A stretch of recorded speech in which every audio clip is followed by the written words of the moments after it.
He had held 26 phone calls with counterparts in Iran, Israel and the US to get the deal over the line. Blimey, that sounds like they're busier than Spurs goalkeeper.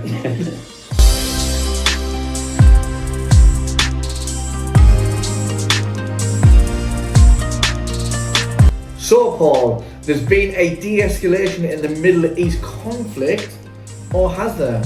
Well, who knows? There appears to be. Trump vowed to end the Iranian civilization as his deadline approached to open the Straits of Hormuz on Tuesday.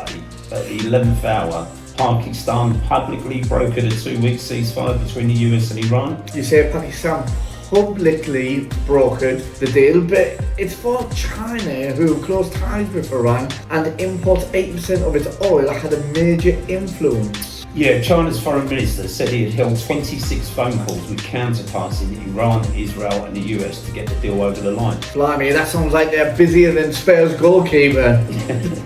So risk assets, including sterling, were buoyed by the news and surged accordingly. Yeah, certainly did, and equity markets rallied. The pound gained nearly 2 cents versus the dollar, and it also rose against the euro.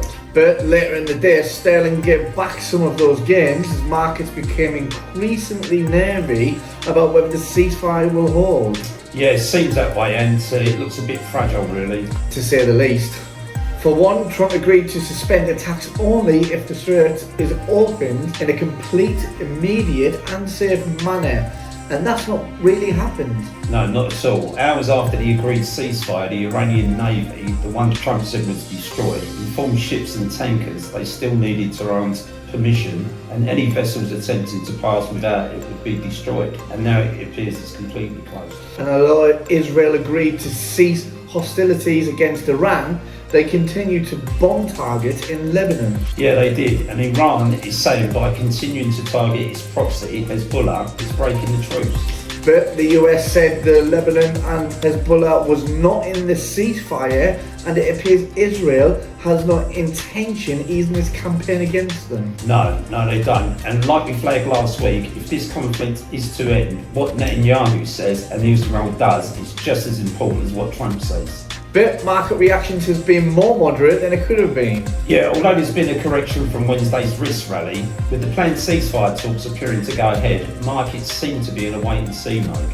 And you would have always expected Iran to publicly show support for Hezbollah, so it's really not a shock. Yeah, it was basically established by Iran in 1982, so agreed, it's not a shock.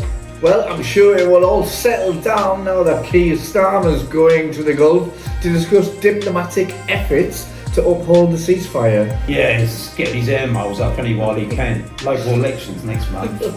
So for now, all eyes will be on the talks between the US and Iran in Pakistan and how these talks progress. Yeah, and Trump was keen to let Iran know that US troops were still remaining in the Persian Gulf ahead of them. So once again, all currency moves are on the conflict and data taking a backseat. Yeah, that's right, and definitely at the moment. But all the upcoming releases will include data from when the conflict began, so certainly becoming more important, especially for central bankers. So let's hope we see a positive outcome to the weekend's talks. Yes, and I'll second that.